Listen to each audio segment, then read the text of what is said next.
Konnichiwa and welcome back to the Creative Nomad channel. Today we're traversing the autumn ridges of Mount Kisokoma, a sacred peak in the central Japanese Alps, glowing in shades of red and gold.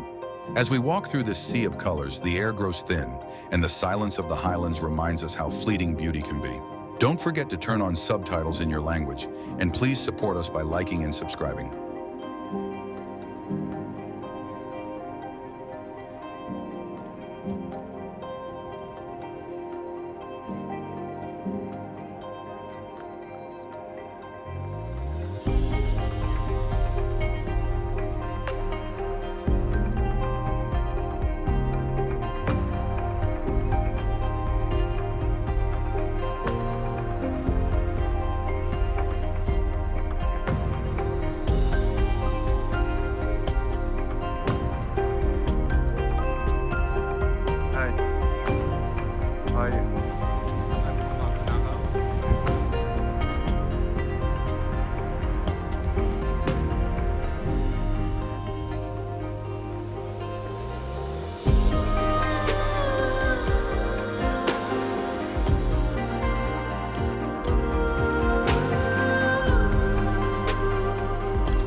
山が黄色いで、うわ綺麗だな。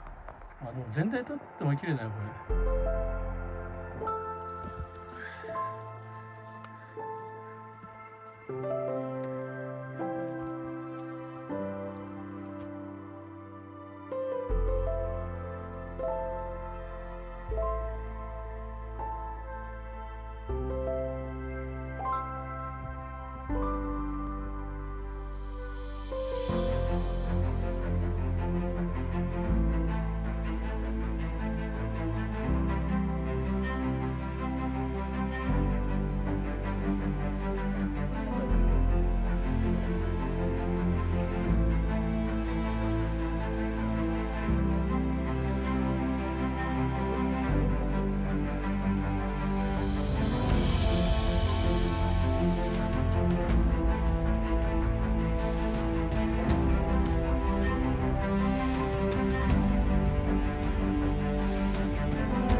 そうですね。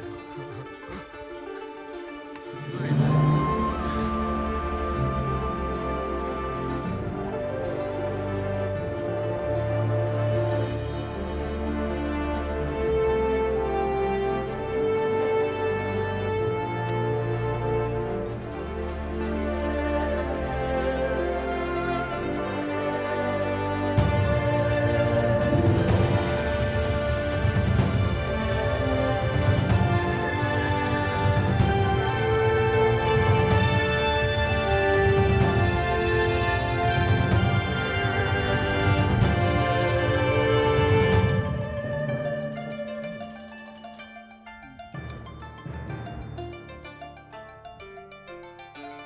あれは神の仕業だっていう。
Thank you for watching.